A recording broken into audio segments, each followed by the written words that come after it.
नमस्कार सभी पेंशन धारकों का स्वागत करते हैं एक बार फिर से हमारे इस YouTube चैनल पर। दोस्तों इस वक्त की EPS 95 न्यूनतम पेंशन को लेकर बड़ी खबर आ रही है। जी हां दोस्तों, EPS 95 न्यूनतम पेंशन 7,500 पर दोस्तों बड़ा अपडेट आया है। साथ ही 7,500 के साथ साथ DA और मेडिकल पर दोस्तों गोवा में 24 तारीख को बड़ी बैठक होने जा रही है। नेशनल एजुकेशन कमेटी राष्ट्रीय संघर्ष समिति की नीमच मध्य प्रदेश के बैनर के तले ये ऐलान कर दिया जा चुका है। कमांडर अशोक रावत, वीरेंद्र सिंह जी राजावत और NSC की प्रतिनिधि मंडल ने 24 तारीख को गोवा के अंदर बड़ी सभा जो है 7,500 DA और मेडिकल को लेकर करने का ऐलान किया है। तो आखिरकार इसको लेकर क्या बड़ी खबर आप सभी के लिए आई है, इसके बारे में दोस्तों आज की इस वीडियो के अंदर बात करेंगे। वहीं दोस्तों हम सभी के लिए DA के बाद पेंशन धारकों को बड़ा तोहफा, 63 वर्ष की ऊपर के पेंशन भोगियों की चमकी किस्मत, अतिरिक्त 10% पेंशन को लेकर बड़ी खबर आ रही है। तो आखिरकार 10% की अतिरिक्त पेंशन में सीधी बढ़ोतरी किस प्रकार हुई है, पेंशन हाइक को लेकर आखिरकार आप सभी के लिए क्या बड़ी खबर आ रही है, इसके बारे में दोस्तों आज की इस वीडियो के अंदर बात करेंगे। वहीं दोस्तों बात करने वाले हैं, खुशखबरी है आप सभी के लिए, 8वें वेतन आयोग का गठन, जनवरी 2026 में वेतन और पेंशन में आएगा उछाल। जी हां दोस्तों, 8th पे कमीशन को मंजूरी, सरकारी कर्मचारियों को मिलेगा वेतन में बड़ा इंक्रीमेंट, पेंशन में बढ़ोतरी के साथ साथ मिलेंगे अन्य लाभ। तो इसको लेकर दोस्तों हम सभी के लिए बड़ी खबर आई है कि 8वें वेतन आयोग को लेकर आप सभी की किस्मत कैसे चमकेगी, इसके बारे में आज की इस वीडियो के अंदर बात करेंगे। वहीं दोस्तों पेंशनर्स की पेंशन पर आप सभी के लिए बड़ी खबर निकल कर आ रही है, बंद हो जाएगी आपकी पेंशन, जारी हुई है नई गाइडलाइन। तो आखिरकार नई गाइडलाइन आपकी पेंशन को लेकर क्या जारी हुई है, किस तरीके से आपकी पेंशन बंद हो सकती है, इसको लेकर भी दोस्तों आज की इस वीडियो के अंदर बात करेंगे।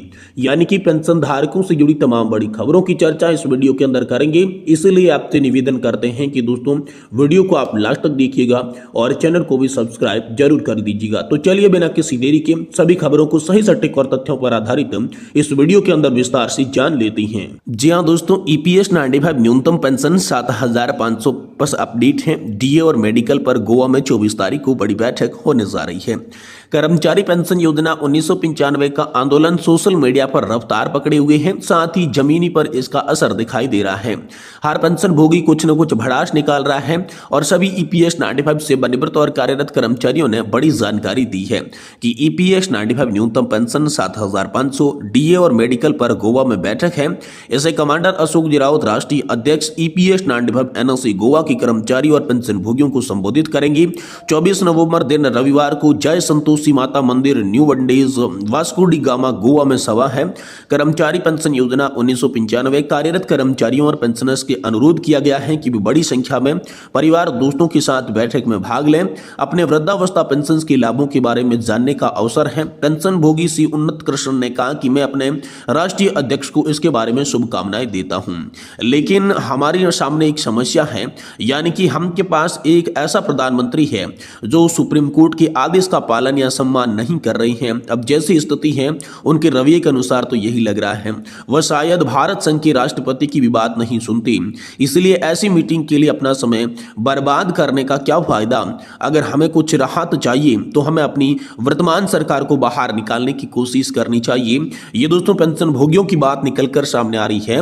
लेकिन EPS 95 न्यूनतम पेंशन 7,500 प्लस DA के साथ मेडिकल को लेकर NSC की बड़ी सभा गोवा के अंदर 24 तारीख को होने वाली है, जिसमें ज्यादा से ज्यादा संख्या में भाग लेने की अपील राष्ट्रीय संघर्ष समिति के मुख्य कमांडर अशोक रावत के द्वारा आप सभी के लिए की गई है। वहीं दोस्तों DA के बाद पेंशन धारकों को बड़ा तोहफा दिया जाएगा। 63 वर्ष के ऊपर की पेंशन भोगियों की किस्मत जो है वो चमकी है और अतिरिक्त 10% पेंशन का जो है वो फायदा देखने को मिलेगा। तो 10% की सीधी बढ़ोतरी हम सभी के पेंशन के अंदर कैसे होगी, चलिए इसके बारे में बात करते हैं। दोस्तों भारत में पेंशन भोगियों की संख्या लगातार बढ़ रही है, खासकर उन लोगों की जो 63 वर्ष या इससे अधिक आयु के हैं। ऐसे पेंशन भोगियों के लिए सरकार ने महत्वपूर्ण निर्णय लिया है, जिसके तहत उनकी पेंशन में 10% की सीधी बढ़ोतरी की जाएगी। यह निर्णय न केवल वृद्धावस्था की आर्थिक सुरक्षा प्रदान करेगा, बल्कि पेंशन भोगियों के जीवन स्तर को भी ऊंचा उठाएगा। तो इस वीडियो के अंदर योजना से सभी पहलुओं, इसके लाभ और इससे संबंधित जानकारी पर दोस्तों हम चर्चा करेंगे। तो दोस्तों पेंशन वृद्धि 2024 का मुख्य उद्देश्य क्या है? पेंशन वृद्धि का मुख्य उद्देश्य उन पेंशन भोगियों को आर्थिक सुरक्षा प्रदान करना है जो अपनी आयु के कारण काम करने में असमर्थ हैं। ये योजना विशेष रूप से उन लोगों के लिए लाभकारी है जो सरकारी सेवाओं से रिटायर्ड हुए हैं, जिनकी आयु 63 वर्ष या उससे अधिक की है। इस योजना के माध्यम से सरकार ने यह सुनिश्चित किया है कि वे पेंशन भोगियों के महंगाई के चलते होने वाली समस्याओं का सामना न करना पड़ेगा। तो दोस्तों योजना के अवलोकन की बात करें तो इसके जो लाभार्थी बताए जा रहे हैं वो 63 वर्ष के ऊपर के पेंशन भोगी हैं और पेंशन में बढ़ोतरी की बात करें तो 10% की होने वाली है। और दोस्तों ये आप सभी के लिए पूरे साल से ही लागू होने वाली है। और दोस्तों सरकारी और निजी दोनों क्षेत्र के जो पेंशन प्राप्त करने वाले जो लोग हैं उनको इसका लाभ मिलेगा। अब महंगाई भत्ते को ध्यान में रखते हुए इसके अनुसार ये बढ़ोतरी की जाएगी। वित्तीय सुरक्षा और जीवन स्तर में सुधार होने की लाभ दोस्तों इनको मिलेंगी। चिकित्सा सहायता और सामाजिक सुरक्षा का लाभ मिलेगा। और दोस्तों इसकी बात करें तो ऑनलाइन और ऑफलाइन दोनों तरीकों से पंजीकरण प्रक्रिया इसके लिए शुरू कर दी जा चुकी है। आप भी पंजीकृत करके दोस्तों इसका फायदा उठा सकती हैं। वहीं दोस्तों अगली बड़ी खबर की बात करें तो दोस्तों 8वें वेतन आयोग के गठन को लेकर बड़ी खबर है। जनवरी 2026 से वेतन में आप सभी के लिए उछाल आएगा। केंद्र सरकार की सभी कर्मचारियों को यहां पर तोहफा देने वाली है सरकार। पेंशन धारकों की पेंशन बढ़ेगी और कर्मचारियों का वेतन बढ़ने वाला है। इसको लेकर बड़ी खबर आई है। केंद्र सरकार के कर्मचारी और पेंशन भोगियों के लिए महत्वपूर्ण खबर है। सरकार ने 8वें वेतन आयोग को हरी झंडी दे दी है, जिससे लाखों सरकारी कर्मचारी और पेंशन धारकों को लाभ मिलने की संभावना है। यह आयोग सरकारी कर्मचारियों के वेतन वृद्धि से संबंधित अपनी सिफारिशों को सौंपेगा।